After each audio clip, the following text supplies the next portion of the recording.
This is episode 68 of Teacher Approved. You're listening to Teacher Approved, the podcast helping educators elevate what matters and simplify the rest. I'm Heidi. And I'm Emily. We're the creators behind Second Story Window, where we give research-based and teacher-approved strategies that make teaching less stressful and more effective. You can check out the show notes and resources from each episode at secondstorywindow.net. We're so glad you're tuning in today. Let's get to the show. Hey there! Thanks for joining us today for Teacher Approved Tips, a special series from the Teacher Approved podcast. Every Thursday, we'll be bringing you a weekly bonus episode highlighting new and favorite tips that you can apply in your classroom today. Our first Teacher Approved tip is make a time filler activity kit. Heidi, what is a time filler activity kit? Well, I know it is going to be a surprise, but a time filler activity kit is a file of ready-to-go activities that you can pull out at any time you find yourself with some unexpected time to fill in your classroom. I can easily think of a dozen reasons why you might find yourself with unexpected free time on any given school day. Right, like think of all the times that PE or music gets canceled because the teacher is sick and there's no sub. Mm-hmm. Or you get back early from a field trip and you still have an hour left in your day. So to make your time filler kit, you need to decide first what kind of container you want to use. You could use a binder, or my first inclination would be to use one of those portable file boxes that holds hanging file folders and has like a handle on the top. I love those for a kit. Or a magazine box would probably work well too. Then it's time to start making a list of activities that you could do to fill 30 to 60 minutes with your students. Some ideas are writing prompts, an easy art project or craftivity, math color by numbers, fun picture books, brain teasers. Really, the possibilities are endless. Your goal should be to find activities that are fun, but still have some educational value, and that will require very minimal prep and supplies. If you have space, making the copies and gathering the supplies you need for the activity will really help when you're ready to use the activity. But worst case scenario, you just keep copies of the masters you need and a detailed list of exactly what supplies you need and where they are. Yeah, unfortunately, sometimes it's just not realistic to have all of the supplies already prepped. Unless your container's ginormous. But you could definitely pull together a simple art activity fast on the day you need it, just by having the activity written out in advance and having a list of exactly where to grab your paper and the colored pencils and all of the glue bottles that you're going to need. Yeah, the moment will be less chaotic if you have a nice list to follow to remind you where you might keep all of those items. You will be so glad to have these activities handy when you need them. And then the real key is that you have to give yourself permission to use them. Oh, absolutely. I can totally see myself being so delighted to know I have this kit ready to go that I never want to actually use it in case I need it later. We've talked about that before, how when you save something till the special moment, no moment is ever special enough. So don't fall into that trap. If you need to, remind yourself that these moments are exactly what you prepared for and grab those activities. You could always add more activities later. And preparing a time filler file is exactly the sort of painless prep idea that we referenced in our episode that came out last Monday. Will doing this make or break your teaching next year? No. But sometimes you just don't have the energy to tackle a big project in the summer. So an easy prep project like this can be an approachable way to get some school tasks completed during the summer without feeling like you have to take on all of your tasks at once. Oh yeah, you know that feeling. Yeah, so just get a container, start your idea list, and then start prepping your activities. And doing a small task like this may help you feel more confident and ready to tackle other back-to-school tasks as well, maybe ones that will move the needle a little more. We would love to hear your ideas for time filler activities over in our Teacher Approved Facebook group.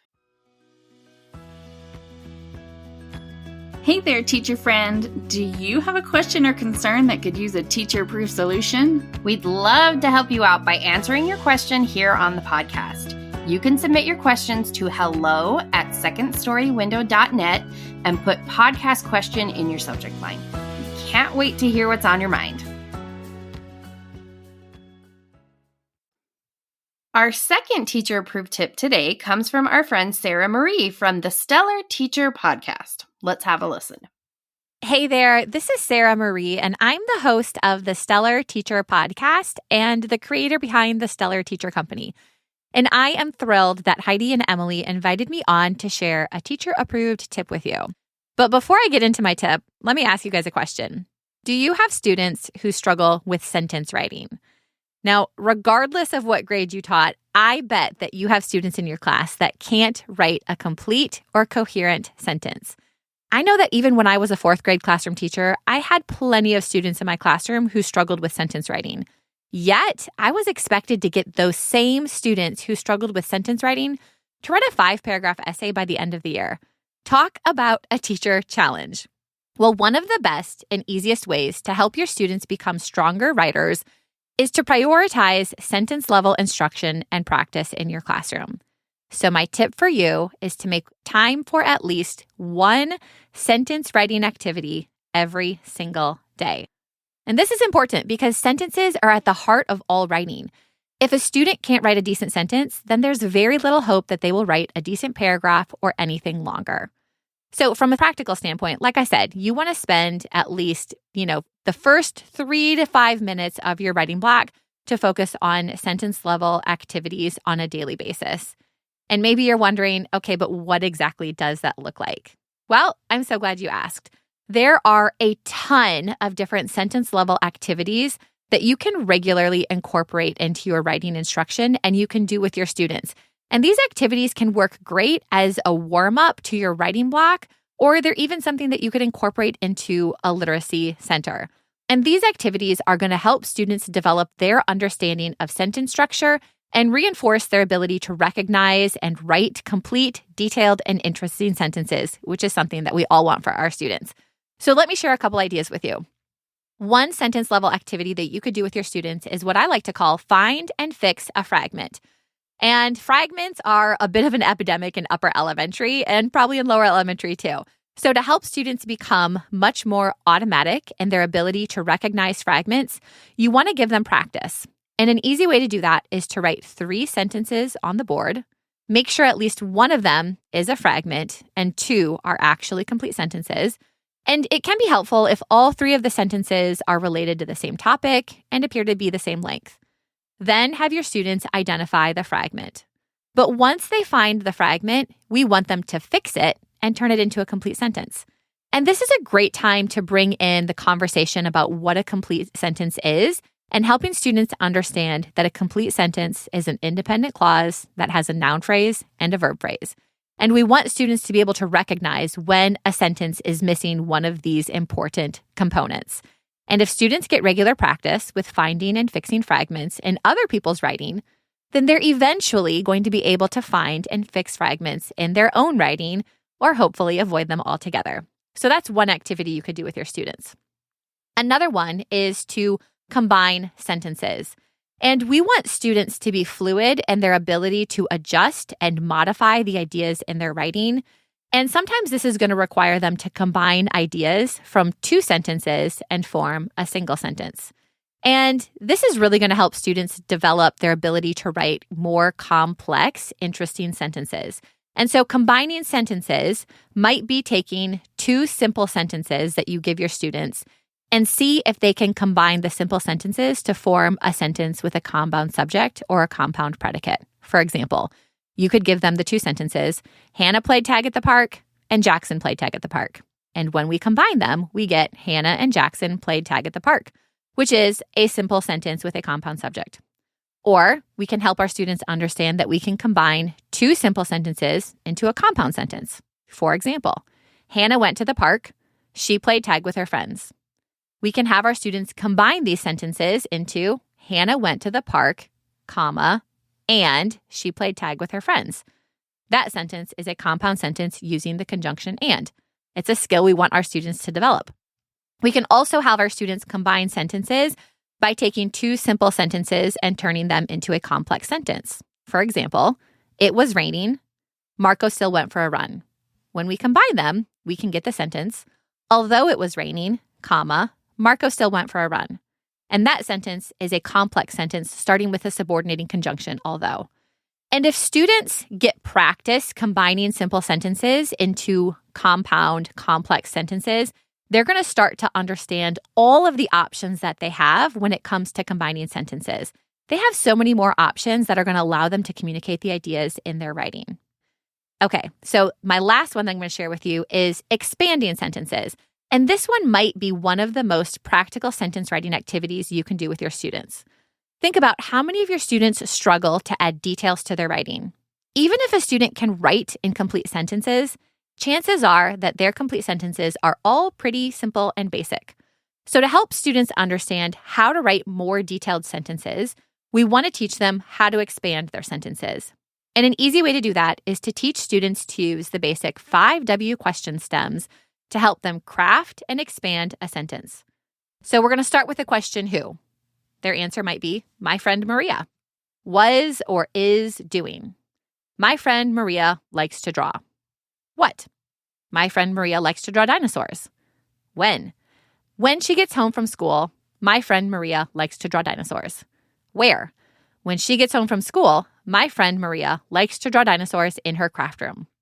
With this super simple activity, students are going to learn how to take a simple sentence like, my friend Maria likes to draw, and they'll be able to expand it to get much more detailed and interesting sentences.